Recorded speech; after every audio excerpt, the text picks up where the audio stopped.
producía el pecado, y lo que producía este tema de poder hablar sobre la ley que pesaba sobre el ser humano. Y aquí vimos algunas cosas importantes, que hay una verdad, y vamos a leer ahí en Romanos 8, al menos 3 versículos. Ahora pues ninguna condenación hay para los que están en Cristo Jesús, los que no andan conforme a la carne, sino conforme al Espíritu, porque la ley del Espíritu de vida en Cristo Jesús me ha librado, o me ha rescatado, mejor dicho, es un término más lindo, me ha libertado también, o rescatado de la ley del pecado y de la muerte. Nota el versículo 2 que hay una diferencia entre la ley del Espíritu de vida y después dice la ley del pecado y de la muerte.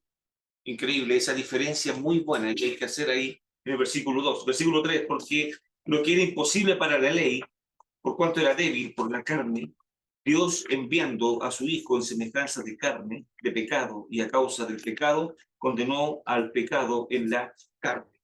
Vamos a Primera de Pedro, que de donde dije la semana pasada que nació este desvío que se hizo en las muestras que tiene que tener el creyente en la vida diaria. Primera de Pedro capítulo 4, versículo 2, para no vivir el tiempo que resta en la carne conforme a las concupiscencias de los hombres, sino conforme a la voluntad de Dios. Baste ya el tiempo pasado para haber hecho lo que agrada a los gentiles, andando en las lascivias, concupiscencias, embriagueces, orgías, disipación y abominables idolatrías. Versículo 4, a estos, el mundo, ¿cierto? O los gentiles, les parece cosa extraña que vosotros no corráis con ellos en el mismo desenfreno de disolución y os ultrajan. Pero ellos darán cuenta al que está preparado para juzgar a los vivos y a los muertos, porque por esto también ha sido predicado el Evangelio a los muertos para que sean juzgados en carne según los hombres, pero vivan en espíritu según Dios. El Evangelio entonces en algún momento va a juzgar a los muertos y va a darle sentencia al respecto. Entonces vimos cómo ahora la ley y la carne y el espíritu, estas tres cosas, y ya vimos ya de entrada que la carne pelea con el espíritu y el espíritu pelea contra la carne. Estos dos, me imagino cómo se debe estar. El tema no es que peleen, la pregunta es ¿cuántas veces ganamos? Esa es la pregunta. ¿Cuántas veces ganamos en el día? Porque esto es constante, constante. Y puede parecer muy pequeño, tal vez un pecado, o muy pequeño, tal vez algo que desagrade a Dios, y tal vez no lo tomamos con la importancia que debiera ser. Recuerda los que escucharon el sermón el domingo, que les daba, yo apuntaba eso, los judíos tomaban en serio el día domingo, o sea, el sábado. La ley la tomaban muy en serio, y ellos sabían que si no respetaban la ley, les iban a traer consecuencias graves y serias al respecto. Entonces, aquí vamos a ver que la verdad de la ley, la verdad del pecado, la verdad sobre el hombre va a traer consecuencias. Y vimos al momento 5 elementos importantes. Primero, la verdad. ¿Y cuál es la verdad? El hombre está vendido al pecado, es decir, a la muerte. Se vendió. Así nace. Hoy día estábamos en el cementerio. Qué pena que la gente escuchaba el mensaje, pero no respondía. No respondía. Qué pena. Ahora, lo que dice el Señor ahí cuando habló con la mujer samaritana y con los apóstoles, o sea, con los discípulos ahí en Juan 4, en el ejemplo este de la mujer samaritana, y el Señor le dice a los discípulos, ven, ustedes saben que ya en un tiempo más viene el verano donde se va a cosechar, ¿cierto? Pero hay que esperar porque faltan un par de meses más, pero todavía no es el tiempo de cosechar. Entonces Jesús les dice a los discípulos, ven los campos, tan blancos, hay que ir a cosechar. O sea, ahora las almas, hay que ir a buscarlas. Entonces el Señor ahí hace un juego de palabras muy lindo, porque dice que lo que nosotros ahora sembremos, tal vez no lo vamos a cosechar ahora. Pero tal vez otro, en un par de años más, unos meses más, lo que yo sembré ahora, otro lo va a cosechar. Pero debemos, y lo que cosechamos nosotros ahora, lo sembró otra persona hace mucho tiempo atrás y ahora recién estamos recibiendo los frutos. Entonces, la verdad de esto es que el hombre está vendido al pecado, el hombre natural, el hombre, el gentil, está vendido a la muerte, no tiene solvencia para pagar. El hombre no puede acercarse a Dios para pagar sus pecados, no puede. No hay forma. No hay forma de poder pagar. Esto es una deuda muy, muy grande y que solamente el Señor podía pagar. Y después vimos la solución. Porque si el hombre está vendido al pecado y no tiene solvencia para pagar, entonces Jesucristo aparece en la escena del ser humano para pagar la deuda, dar libertad, y esto lo hicimos, que tiene costo cero para nosotros. Increíble. Sí. Generalmente uno, cuando tiene una deuda y paga y le dice, ya, pero le vamos a condonar todos los intereses. Ya, bueno, y eso no le vamos a cobrar ningún interés, nada. Pero, bueno. O pueden sacar esto a 24 meses sin ningún interés. Bueno, la salvación tiene costo cero. Jesucristo paga la deuda. Note una cosa aquí, paga la deuda del creyente. Note eso. No del inconverso. No del inconverso. ¿Se percatan de eso? Si él no vino, en el fondo, a pagar la deuda de ellos, él vino a pagar a aquellos que respondían al mensaje de salvación. Ahí entonces se aplica este costo cero. Y como dijimos que esta salvación era solo por gracia, lo vemos ahí en Efesios capítulo 2, versículo 8. El medio que va a proveer al creyente el Espíritu Santo es lo que vimos aquí en Romanos. Al respecto, si lo leemos, dice...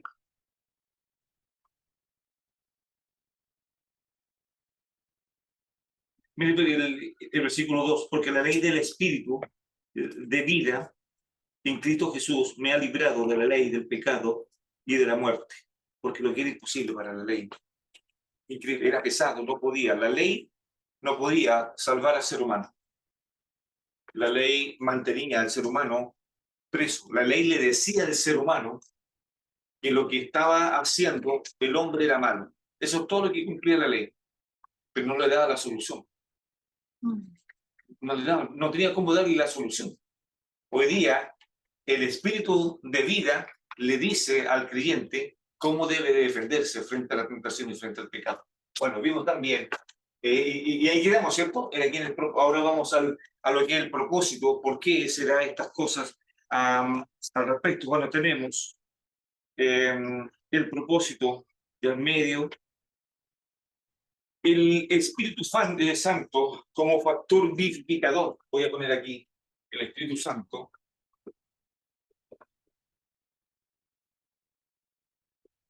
Es el factor. Oh, ¿dónde está el?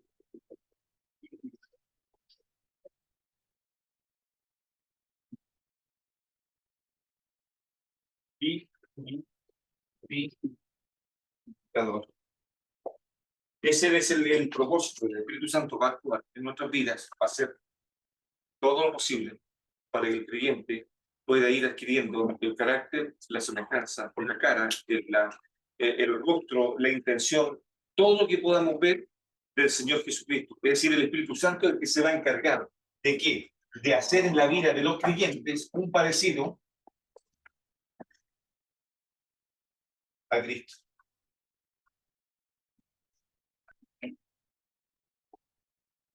Por eso va a luchar el Espíritu Santo en la vida de los creyentes, como espíritu de vivificador. Pero además de ser vivificador, el Espíritu Santo es un espíritu santificador.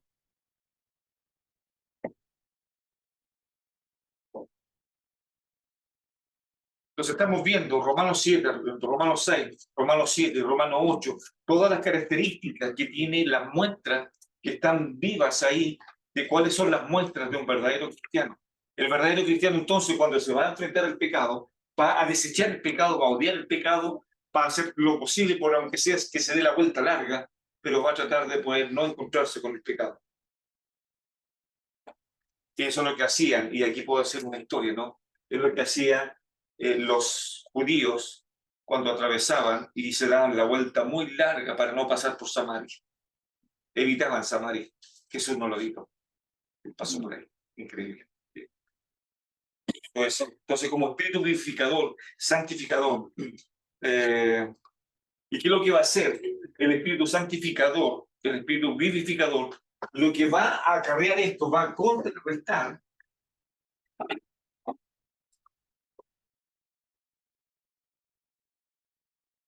el veneno del pecado. Vea todo lo que encierra el Espíritu Santo. El Espíritu Santo es un factor principal vivificador, santificador, y además va a provocar, esta es la intención, va a provocar que cada creyente pueda parecerse a Cristo, pero también va a provocar en la vida de los creyentes contrarrestar este veneno que nos da el pecado y que se inserta en nosotros. Y lo va a tratar de contrarrestar lo que pueda, a través de la palabra, en el fondo. Se va entendiendo ahí cómo va actuando todo esto. Lo que decía yo por ahí en alguna enseñanza que estaba, a Dios el Padre, a Dios el Hijo y Dios el Espíritu Santo le interesa la santificación del creyente. Eso es lo que busca en la vida de nosotros, la santificación. Aparte de la ¿y por qué? ¿Qué es lo que produce la santificación? Va produciendo en forma inmediata el carácter de Cristo. Eso va produciendo. Por favor, no olviden eso. La santificación produce el carácter de Cristo, produce la imagen exacta del Señor Jesús en nuestra vida. Eso es lo que produce la santificación, el poder luchar cada día para la santificación progresiva, a eso me refiero al respecto. Ahora, ¿cuál es la importancia de la ley del Espíritu? ¿Cuál es la importancia? ¿Qué creen ustedes que es importante para nosotros? Y aquí puedo preguntar, ¿qué les parece a ustedes? ¿Qué importancia puede tener el Espíritu Santo en la vida de los creyentes? ¿Cómo puede trabajar? ¿Qué quiere, en el fondo? Ya hemos dicho algunos elementos. ¿Tiene alguien alguna idea cuál es la importancia de la ley del Espíritu? Porque no es la ley de los 10 mandamientos. ¿Qué? Del espíritu de vida. Exactamente, el espíritu de vida. Convencernos de pecado. Convencernos de pecado. ¿Qué más? Sé que lo libertó de la ley de la muerte. Ajá. Se hace un efecto contrario. ¿Ya? Aquí hay una palabra bonita que me gusta. ¿Cuál es la importancia del espíritu? ¿Cierto? Mire lo que voy a notar aquí. Y una de las importancias hermosas, como Pablo lo dice, lo que provoca la importancia es la abolición. ¿Qué le trae a mente usted esta palabra abolición? Ya no somos esclavos. La abolición de la potestad. ¿Qué más podemos notar ahí? A ver si me ayudan. El pecado y la muerte. Que el pecado, mire cómo se va añadiendo, que el pecado, ¿cierto? Tenía sobre el creyente. Pablo pregunta, ¿es mala la ley? No, no es mala. No es mala la ley. Porque si no existiera la ley, ¿cómo conozco lo que es pecado? Entonces la ley es buena, claro que es buena, porque me hace ver mi inmundicia, me hace ver que estoy pecando contra Dios. Pero en los creyentes, la ley no es el ente que me persigue, no es el ente persecutor, no es el ente que me condena, sino que es la ley es un aparato que va a mostrarme lo que es malo y va a producir que yo he ofendido a Dios. Un ayo, exactamente. Un ayo. Es lo que dice Pablo más adelante ahí al respecto. Increíble. Entonces, la importancia, y ahí estamos viendo solamente algunas cosas, y esto es nuevo para los creyentes, pensar en esto, que ya no estamos bajo la ley, sino que bajo la gracia, eso, por favor, querido, eso no conduce a los creyentes a abusar de la gracia. Porque podemos decir esto, encantador, todo lo que estamos notando aquí, que que la verdad, ¿y cuál es la verdad que tenemos? Que el hombre está vendido al pecado, que no tiene solvencia para pagar, porque la ley lo subyugó y que Jesucristo vino porque esta es la solución y Él nos da libertad a costo cero. Entonces ahora, démosle rienda suelta al pecado. ¿Cómo viviremos? Exactamente, Romanos 6. Si ya hemos muerto, ¿eh? Entonces todos aquellos que piensan de que salvo siempre salvo, me da licencia para pecar, entonces esa persona nunca ha tenido un encuentro con Jesucristo, el Señor libertador. Nunca. Nunca la tuvo.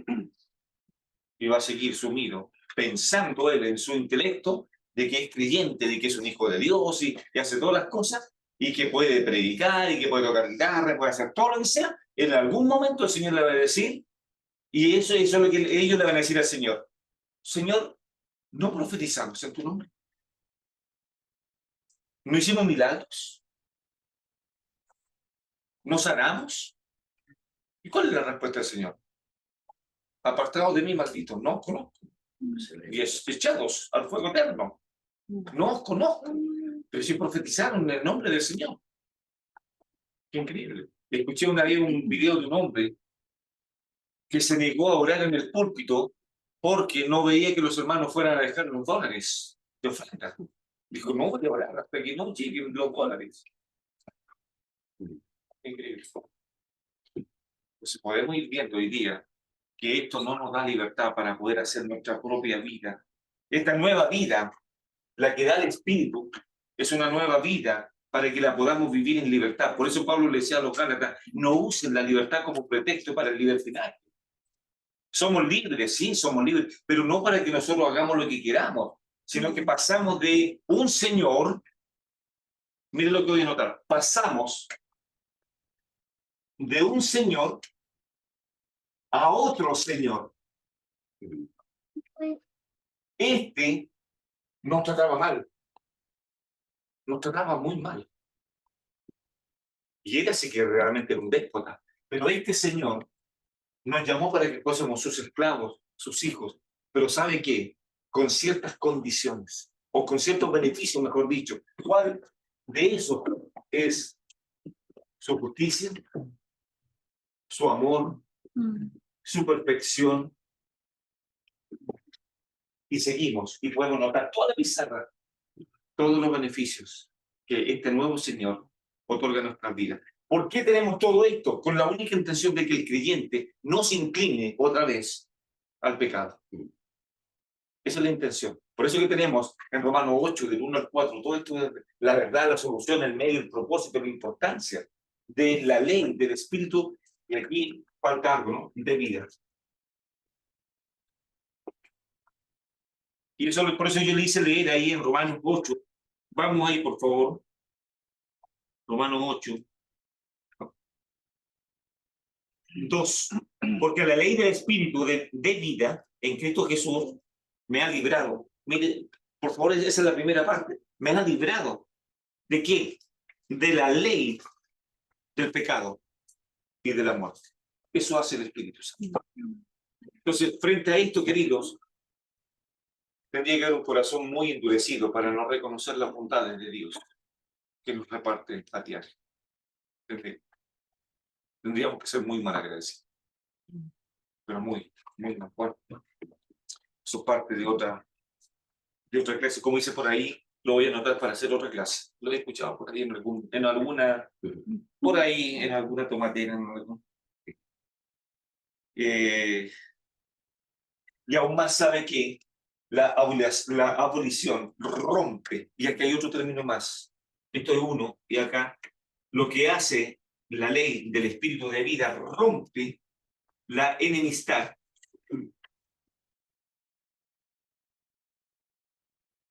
que teníamos antes con Dios.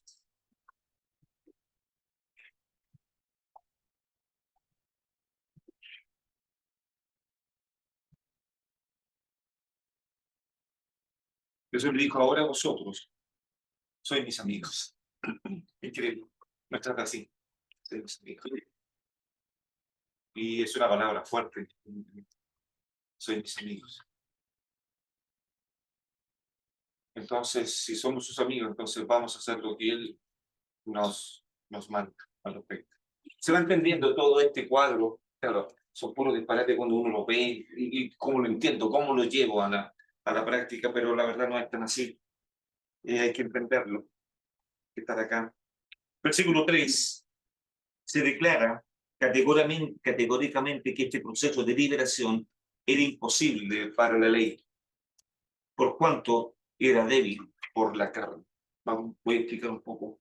El caso es el siguiente. No sé si ya puedo borrar eso, ¿no? Sí. ¿No? ¿Sí? No sé si quiero tomar alguna foto o lo borro nomás. Pero va a estar en todo caso, va a estar grabado, así que ahí lo pueden ir viendo al respecto. Bueno, ¿puedo borrar? Sí, ya. Amelia, ¿puedo borrar? Amelia, ¿lo puedo borrar? Sí, gracias. Todos funcionan.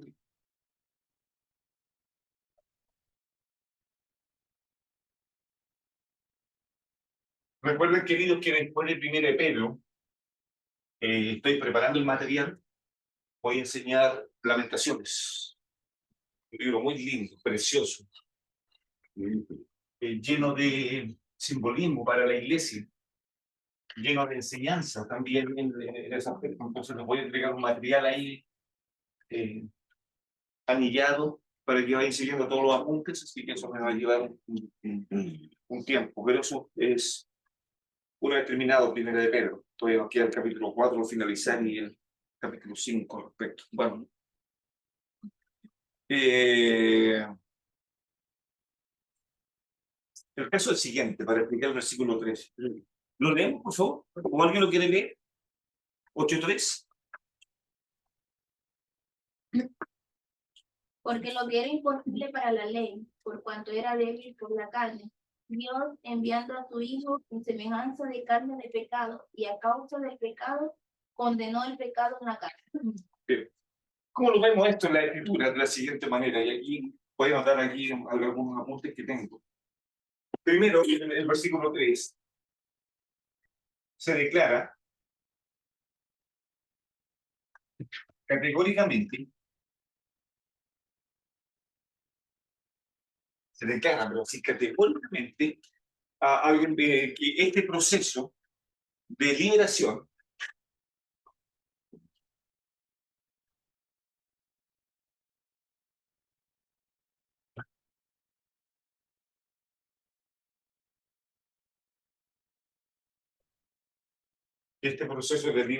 era imposible.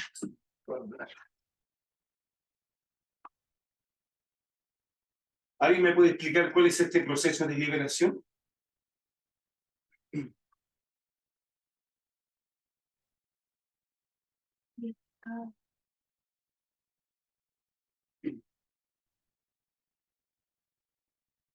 ¿Están calladitos? ¿Por qué? ¿Están pensando? Pensar y anotar. Ya mucho. Ahí está. Ahí está el punto a desarrollar. Se declara categóricamente que este proceso de liberación era imposible para la ley por cuanto era débil por la carne. ¿Qué quiere decir Pablo con esto? ¿Por qué está hablando de estas cosas? ¿Por qué habla de este proceso?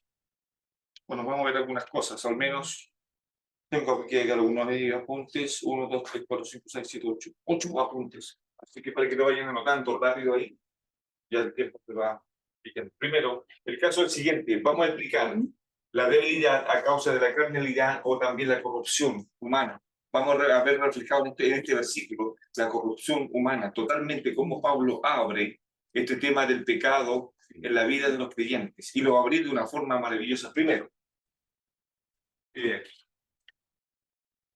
la ley, y esto ya venimos hablando, la ley revela el pecado. Todas estas cosas va produciendo la ley, una por una, la va mostrando la vida diaria, ¿cierto? De la ley, segundo, muestra la actividad, muestra la actividad y las horrendas consecuencias.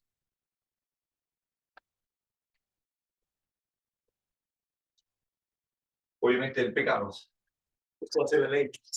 Muestra la actividad y las horrendas consecuencias propias del pecado. Dígame que no. A muchos tengo el servicio fúnebre, porque realmente como la gente entregada al pecado. Sí, impresionante. La gente anoche se pasea cuando Pastor Guido estaba predicando el Evangelio, y la gente no le interesa. Y el pecado en su máxima expresión. Lo veíamos ahí fumando marihuana, otros estaban borrachos.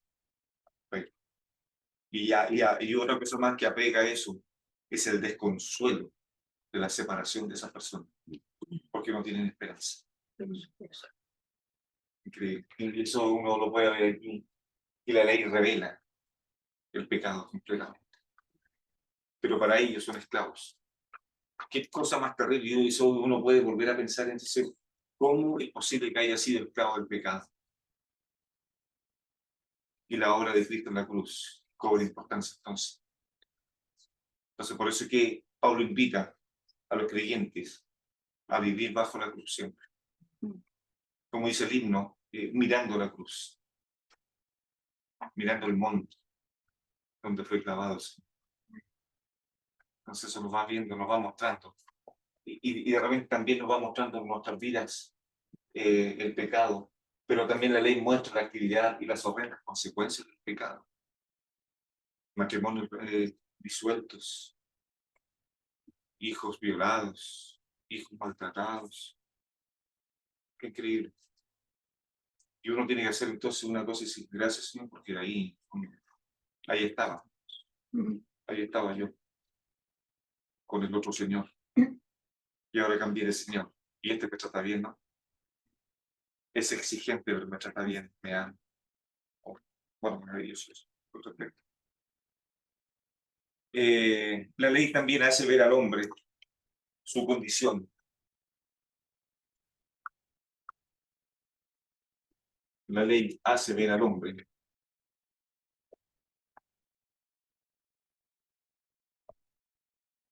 su condición. Y esto es increíble este punto, porque hace ver su condición de reo del mal. Voy a comentarles algo. Cuando visitaba la cárcel, la penitenciaría, se me acercó un sargento de gendarmería y me dijo, pastor, parece que tenía conocimiento, no sé si era cristiano o no. Me dijo, pastor, me gustaría que usted viniera y orara, porque sabe que en las noches esto es terrible. Mira, usted me dijo, pastor, lo que sucede en las noches, la potestad satánica, cómo se manifiesta en este lugar. Increíble. Da miedo. Da miedo. Porque aquí no hay paz ni de día y no hay paz de noche. No hay paz. Increíble. Entonces, lo que hace la ley muestra al hombre su condición de ser un reo del mal, practicante del mal, un fabricante del mal. Pues vea, por favor, esto lo resume así, Génesis capítulo 6, por favor, vamos ahí.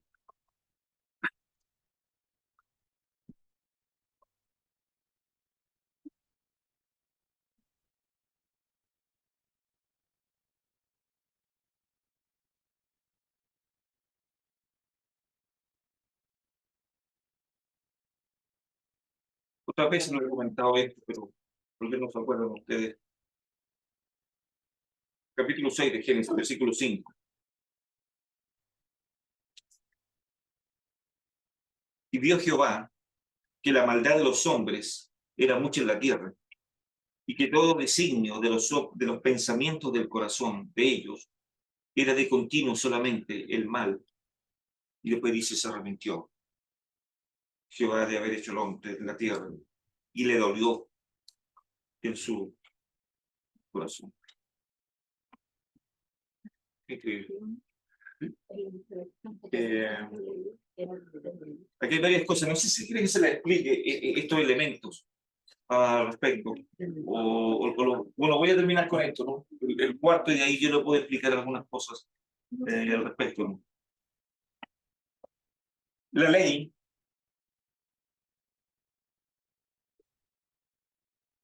y esto por favor grábelo también en su corazón. La ley no, y este no por favor subrayado, no le otorga al hombre fuerza alguna para liderarse.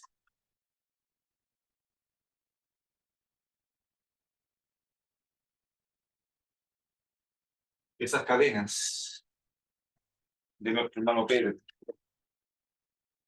cuando estaba preso, no se rompieron, porque Pedro tenía muchos músculos, sino que fue el Señor quien rompió esas cadenas y lo liberó. Y los... Imagínense esto terrible. La ley no le otorga al hombre fuerza alguna para poder liderarse. No se puede liderar, no puede. Pero cuando Cristo vino, Él rompió las cadenas, venció la muerte y se fue al cielo. No sé qué sería de nosotros sin Romanos. Ahora creo que estoy llamando también Romanos.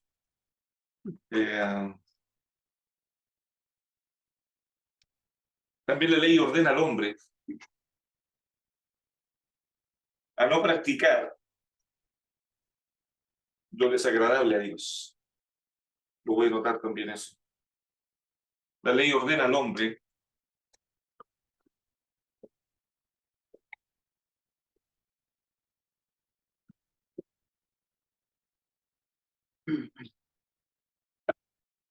la ley ordena al hombre a no practicar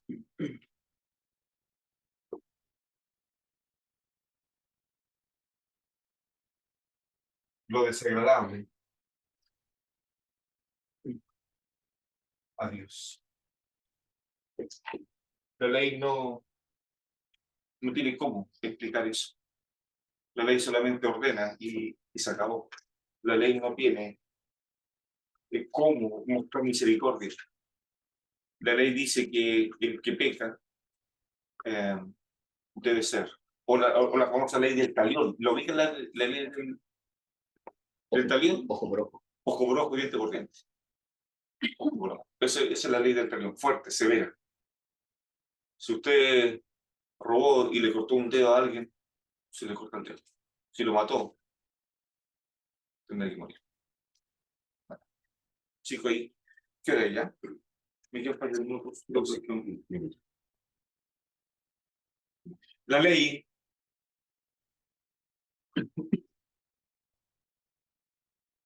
por lo no abre la puerta de la cárcel. No libera. No, no libera.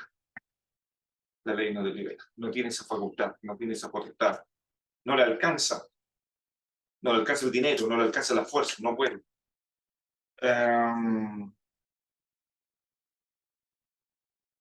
Ahora, ¿qué es lo que provoca la ley? La ley va a provocar, y este es el punto número 7, yo dije que eran 8, pero son 7.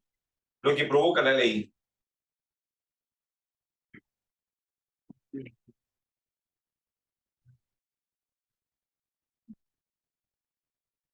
va a provocar 3 cosas. 1, temor. 2, inseguridad.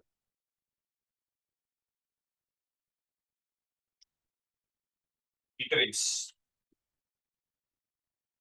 frustración.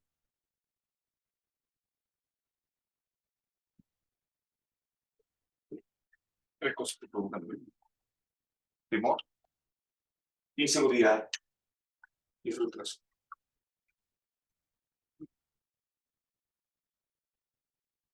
Pablo le decía a los Gálatas, ya no somos esclavos del pecado. Pablo le decía también a los hermanos tesalonicenses que no practiquemos el pecado. No volvamos a eso, al respecto. Y por eso que en Romanos 7, dice, la ley es mala. ¿Cuál es la ley del pecado? Y va explicando el apóstol Pablo. Vamos a Romanos 7 al ladito que estamos viendo ahí.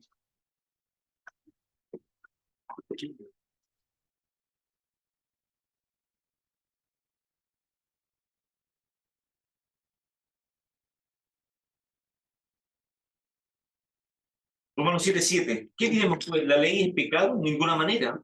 Pero yo no conocí el pecado sino por la ley, porque tampoco conociera la codicia si la ley no dijera, no codiciarás. Necesito la ley. Claro que sí. Es un manual. Claro que lo necesito. Pero la ley no me abre la puerta del cielo. La ley no me saca de la cárcel. Lo que hace la ley es poder mostrar los pecados. Eso es todo lo que hace. Y que es severa. En cambio, la ley del espíritu de vida tiene otra connotación al respecto. Entonces, ya el capítulo 6, capítulo 7 y capítulo 8 va a mostrar entonces el capítulo 6 y el capítulo 7 las muestras de un verdadero cristiano. ¿Cuáles son las muestras de un verdadero hijo de Dios? Que aborrece el pecado, que es una tarea, ¿cierto? Extensa ahí los que pudieron hacerlo. Y ahora el capítulo 8 va a declarar entonces todos esos elementos en los cuales nos van a servir en nuestra vida diaria para poder saber muy bien de dónde salimos y qué es lo que somos. Entonces seríamos como aquella historia que contó el Señor de dos personas que le debían dinero al Señor. ¿Recuerdan esa historia? A un señor le debían plata. Y viene el Señor y dice, le voy a condonar la deuda, se la voy a perdonar. Y a uno debía 50 y el otro debía 500. Claro. Increíble. Y el Señor pregunta algo. ¿Quién es el más agradecido de esos dos? ¿Qué creen ustedes? El que no sé qué debía más. El que debía más. Es el más agradecido, obviamente. Entonces así, en el fondo, el Señor nos quería mostrar a nosotros que nosotros en nuestro interior, en nuestra relación con Dios, sabemos cuánto Dios nos perdonó y cuál fue la deuda, nosotros la sabemos. Entonces, al saber eso, debemos caer entonces a los pies del Señor y decir, Señor, creo que soy muy agradecido tuyo, porque perdonaste toda mi deuda. Pastor, como el caso de la mujer que está a los pies de Jesús y que le lava los pies, ante el rumor del fariseo que había invitado, el Señor le dice, esta mujer amó mucho porque se le perdonó mucho. Simón. Simón, creo que Simón el que objeta. Exactamente. Sí. Simón, claro. Y ahí el Señor estaba echado, así dice el texto, estaba echado, porque no había mesa, entonces estaba con su hombro, con su codo, echado en un costado y con los pies hacia el lado. Y ahí llega la mujer por detrás, imagínense, llorando, con un vaso. Oh, increíble esa escena. ¿Qué habrá pensado ese fariseo? Menos mal que no estaba Judas ahí para decir ese perfume se hubiese vendido con mucha plata, como ya lo había hecho alguna vez. Bueno, no sé si hay algún comentario que quieran hacer, algún aporte. Tener libertad, ya me quedan un par de minutos. Interesante que el único que pudo cumplir la ley fue Cristo. Gracias a Él, y en realidad con Él nosotros ahora somos vencedores. Fíjense que, sí, gracias, Trinidad. Yo le voy a explicar algo ahí de Génesis 6, no sé si quieren anotarlo, a ver si me da estas palabras interesantes que hay en Génesis 6, cómo se va orquestando el pecado en el corazón de las personas. Qué increíble. Ahí en Génesis 6:5, específicamente, vamos a verlo ahí. Y aquí les voy a enseñar esto que, la verdad, cuando yo lo anoté en mi Biblia y lo tengo anotado, es interesante. Génesis 6. La primera palabra dice, y Dios Jehová, que la maldad de los hombres era mucho en la tierra, y que todo designio, esta primera palabra, designio. Sí, sí. Luego vamos a ver la palabra pensamientos.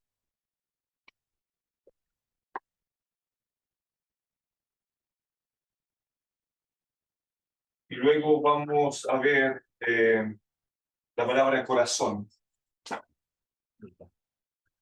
Que aparece ahí. Estos tres conceptos lo voy a explicar un poquito al respecto. ¿Por qué dice que Dios Jehová la maldad de los hombres que era mucho en la tierra? Y que todo el designio de los pensamientos del corazón de ellos era solamente de continuo, el mal. Eso era en el fondo era una fábrica. Cuando se refiere el Señor a la palabra designio que aparece ahí, se traduce por la concepción. Se lo voy a notar mejor y usted después yo lo voy a explicar. La concepción donde comienza a fabricarse algo.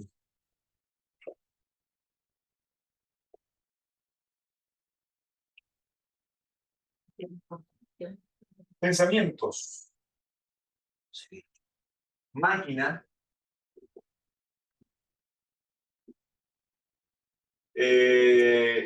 O también dispositivo.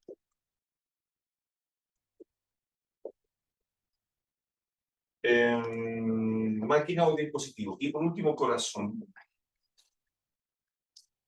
Obviamente, esto en sentido figurado.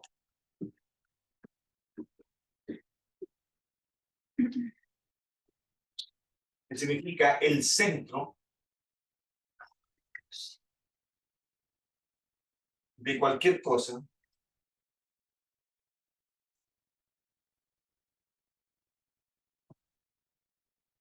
O también es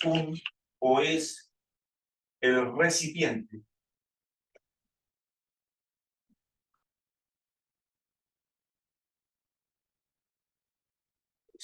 Recipiente de algo. Mira, entonces, ¿cómo lo podemos explicar esto? Cómo estos hombres, su designio comenzaba con la concepción donde comienza a fabricarse todo el pecado. Y ahí tenemos las tres palabras. Pensamiento es una máquina, un dispositivo. Pensando, ¿cómo voy a hacer esto? Se cuenta de una mujer que fue engañada por su esposo. Y esta mujer comenzó a fabricar, a pensar cómo se iba a vengar de su esposo. Y no durmió, no descansó, hasta que encontró una solución. Pero empezó a hacer la concepción, el inicio, el génesis de cómo se iba a vengar de su esposo. Comenzó a usar su máquina para poder elaborar esto y después lo llevó al centro de su corazón para ir de ahí después tirarlo afuera. ¿Y sabe lo que hizo esta mujer?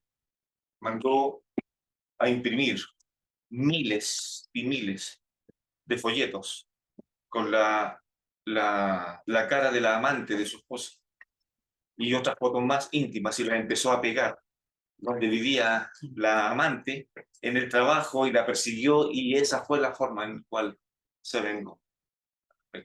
Pero eso no lo hizo de un momento a otro. Lo que hizo ella fue empezar a tener un designio, empezar a pensar, a madurarlo y a ver cómo lo puedo hacer de esta manera. Y luego después estaba ahí dándole, la noche no dormía. Eso es lo que pasa cuando los hombres sin Dios tienen estas tres características. Como los hombres que están en la cárcel fabricaron, pensaron, son una cuna realmente de maldad. Y ahí Cristo nos fue a buscar a la cárcel. Porque ahí estábamos en la cárcel. Y allá nos fue a buscar. Así que creo que es bueno dar gracias al Señor por eso, de habernos liberado de la cárcel. Bueno, no tengo más tiempo, sino después me van a llamar la atención y no quiero sufrir la ira de Amner. Vamos a orar. Así que voy a abrir la María Graciela, por favor, que pueda hablar.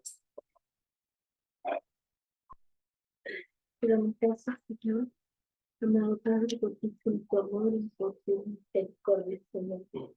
Gracias porque tu gran amor, Señor, envió a tu Hijo y podemos estar libres.